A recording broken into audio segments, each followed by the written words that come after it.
Assalamu alaikum wa rahmatullahi wa barakatuhu. My name is Rifa Rafiq Bandarkar and I am from class 6.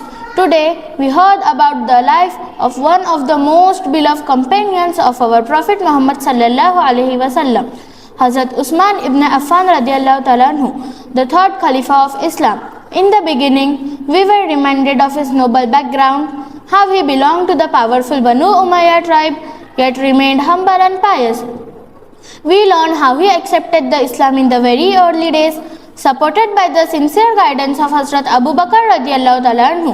Even though he came from a wealthy family, he chose the truth and stood firm despite severe opposition from his own relatives. When we heard about his remarkable virtues, his shyness, generosity, love for the Quran, and the many times Prophet sallallahu alaihi wasallam praised him, we now know why he was called Zunnurain, the one with two lights, because he married two daughters of Prophet sallallahu alaihi wasallam. We also heard that he was from the Ashra Mubashshara. The 10 companions promised Jannah during their lifetime, and how the Prophet sallallahu alaihi wasallam said that even the angels were shy of him. After that, we learned about his Khilafat, how he expanded the Islamic empire far and wide and ensured peace and justice. But his most remarkable contribution was the compilation of the Quran into one official copy. The Mushaf that we still read today, it is because of his efforts that the Quran remained preserved in its original form. Finally, we heard the heartbreaking event of his martyrdom. Despite the siege, he showed the extreme patience. He refused to allow any bloodshed to protect himself, choosing instead to protect the unity of the Muslim Ummah. He fasted, he worshipped, and while reciting the Quran, the very book he helped preserve, he was martyred. What a beautiful and honorable death. Dear audience, Hazrat Usman radiallahu ta'ala anhu showed us what it means to be truly devoted to Allah, to the Prophet sallallahu alaihi wasallam, and to the Ummah. May Allah be pleased with Hazrat Usman ibn Affan radiallahu ta'ala anhu and grant us the ability to follow in their footsteps. Ameen. Jazakumullahu khairan kasira.